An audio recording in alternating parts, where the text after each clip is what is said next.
Hello, YouTube fans. This is TheSkullKlown here to give my thoughts and my opinions on Marvel's What If.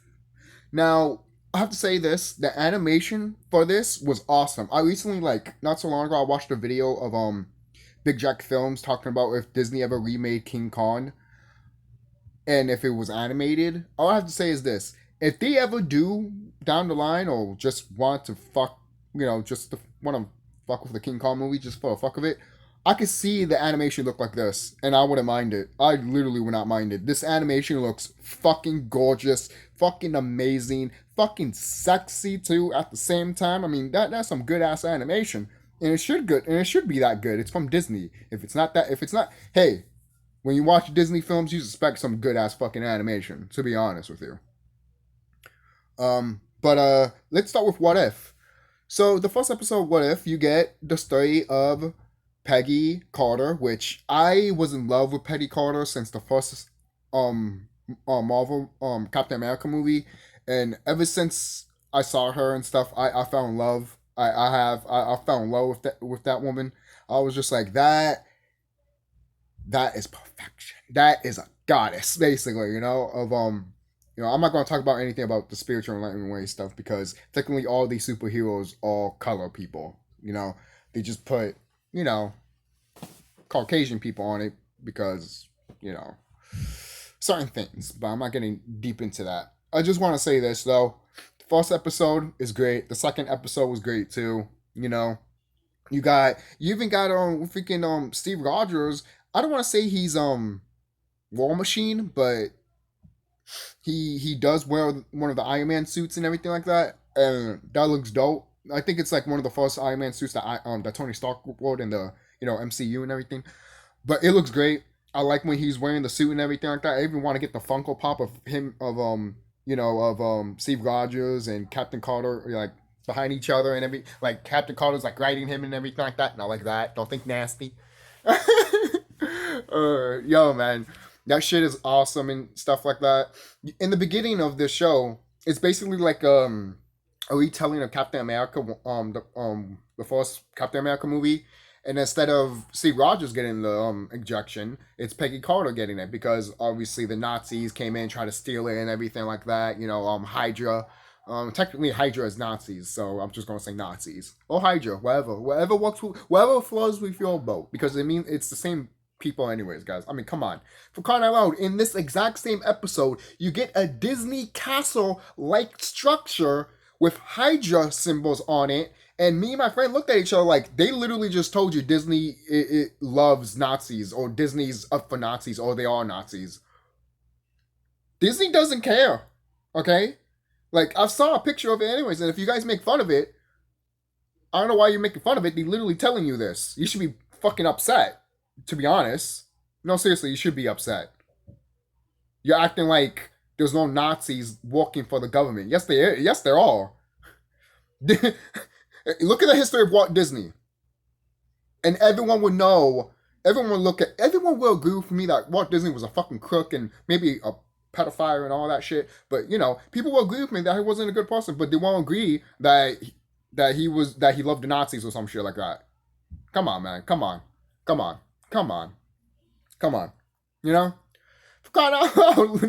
This show fucking showed you it, But not getting deep into that.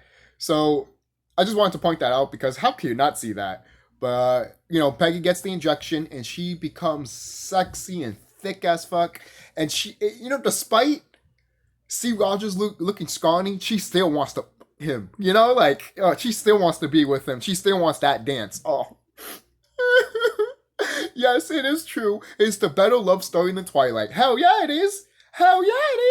Yo, I felt the emotion between those characters, man. I'm tearing up right now because if you didn't see the character development in the MCU and then you watch this, you probably won't feel it.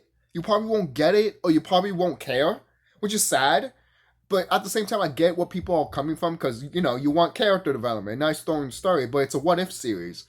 Yes, it's a what-if series. It might be canon because the multiverse happened and stuff like that because, thanks to Loki, well, female Loki, and Wanda.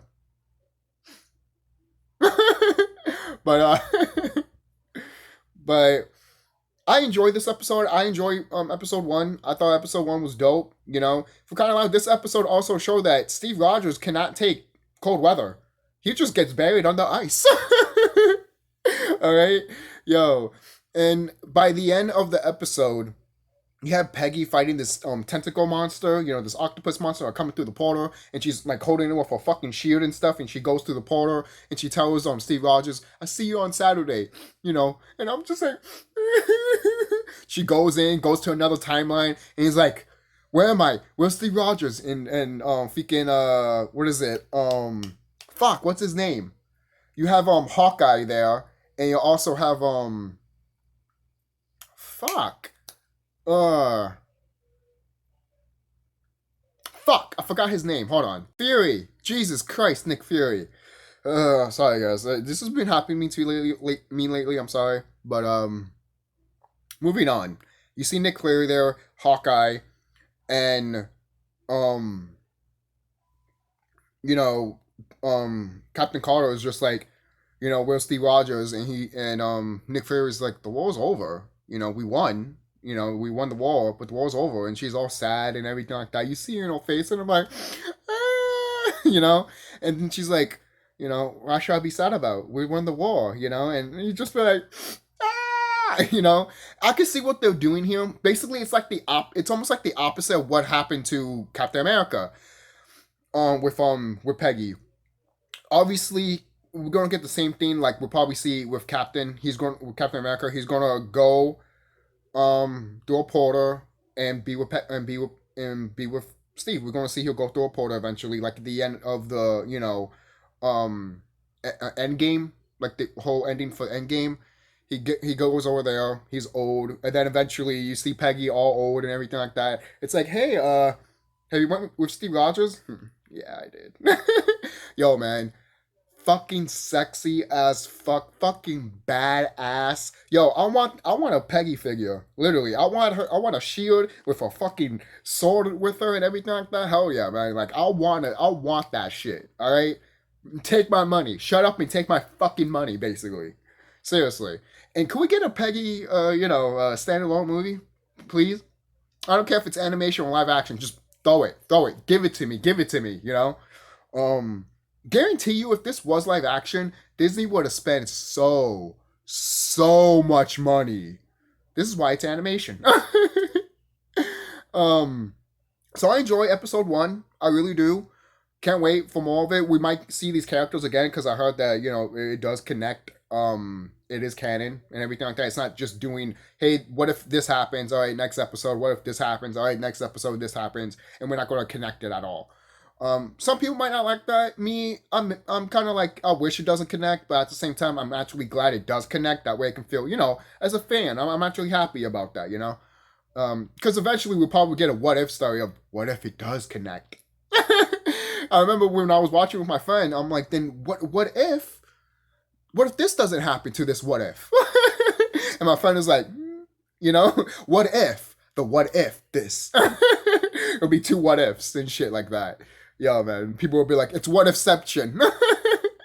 But I enjoyed the first episode. Let's get down to the second episode. So Starlord is I want to say T'Changa, and I don't want to say that. I don't want to mess up his name.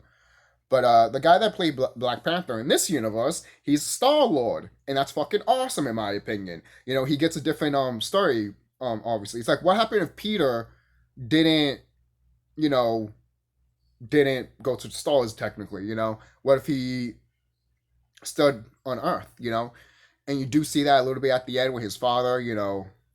Ego tries to do something. I don't want to spoil it there, but you need to watch the show to see it. It's a little small thing that we're hype up for the next episode, and I just think this is great because the Starlord in this universe, everyone knows him. Everyone's just like, oh my god, Starlord, Yeah, that's just awesome. I love that. I really do. Because the other Starlord is just like the Peter Starlord. People are just like, who the fuck are you?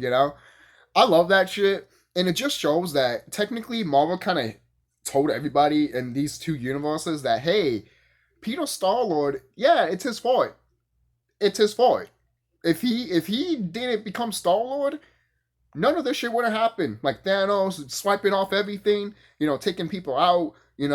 Probably Ultron would have never happened. All of this shit probably would have never happened. And I'm like, it's like what the fan base says. It's Starlord's fault. It's always been his fault. And it's true. Ever since fucking what? Infinity War? When he couldn't take out that gauntlet? I'm like, oh my god.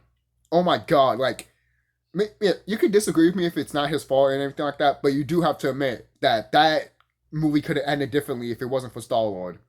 Just saying. Just saying. At that point in time, it was Starlord's fault. Shit. And we travel around, and they go around different areas of the galaxy and everything like that. They eventually meet the Collector and everything like that. And the Collector is like the main final boss in this episode, basically. Like, he took Thanos' place and everything. And Thanos in this is a good guy. He's all happy-go-lucky, but he's also telling people, I was going to do genocide. I was going to, wipe up the whole galaxy and everything like that. And it's like, you mean genocide? He's like, oh, come on, guys, And then most people might be like, really? Star-Lord talked him down to it? Yeah, I mean, come on, guys, really? When I saw that, I told my friend, yeah. And he agreed too. We both looked at each other like, yeah, I mean, I've said this before and I'll say it again. Have you ever just talked to Thanos about it instead of just fighting for him? Fighting against him for it? No. Because in the other, like the MCU timeline, I'm just like, have you guys ever just thought about just standing back and just talking to Thanos about this whole genocide shit? No, you didn't. You just want to go straight after him and fight him. Then talk. You want to fight and talk instead of talk and then fight after. Like, if you still want to do it, then fight him. In this timeline, it shows, no, talking was the best policy. And he was like, you know what? Yeah, maybe it's messed up. But he does get other people's opinions about it. It's not like he hasn't stopped asking people about it, which is hilarious. That is funny as fuck. And the fact he's become closer to Nebula, to be honest, I like that. I really do. And Nebula is not bald in this one. She has blonde hair. Nebula is sexy anyways, no matter which version you see her in. Alright, she's just fine as fuck. And here she's even fine too. So we get good characters, man. Good characters. This is just fun. The second episode was really, really fun and really entertaining. You get a cameo of Howard the Duck here, which I was excited for, to just see Howard just for a little bit. I knew he was not going to be more of it because I know how people are, oh god, but he was there. Alright? So someone in Marvel or Disney likes him. Because they wouldn't put him there if they didn't like him. Trust me. If they hated him, they would have had a skeleton of his face up in a wall. Just saying. They would. They fucking would have if they hated him that much. Just saying. And the fact that the Collector collected Howard the Duck is hilarious. In both versions, to be honest. I mean, why wouldn't you collect Howard the Duck? Are you high? Are you high? Yeah, it's funny. The Collector, Black Note Comedy kind of mentioned this. It's almost like, I have sorcerers, I have ducks, I have, dogs, but I don't have a black man. Yo. It's just fucking hilarious, man. Yo. I really do enjoy this series. I really do. I can't wait to see more. I would like to see what Loki's doing. I like to see what Spider-Man's doing. I even saw like the picture of Spider-Man becoming like Doctor Strange with the cape. Oh my god, yes. I can't wait to see that shit. And then though you see a little bit. If you see the trailer, you see a little bit tidbit with the Hulk and Black Widow. I like to see how that aspect will be too. And overall, I'm looking forward to this shit, man. Hell yeah. There is a theory that I do have that the Doctor Strange that you see in the What If series, I'm thinking that that's the Doctor Strange that we all know and love from the other series. Because it could be possible that he's going through different timelines, trying to figure out how to stop this multiverse. Then he just ends up in the What If scenario. And that's how he meets the main dude that sees all the universes and everything like that. I forget his name right now. But, he's one of the guys that opens in the beginning of the What If story. So tell me what you guys think down below. Do you enjoy the What If series? I fucking love it. I can't wait to see more. Don't forget to like, comment, subscribe, and tell me what you guys think, of the whole Starlord thing, Peggy, and everything else. So don't forget to like, comment, subscribe, and I'll see you guys later, and be safe.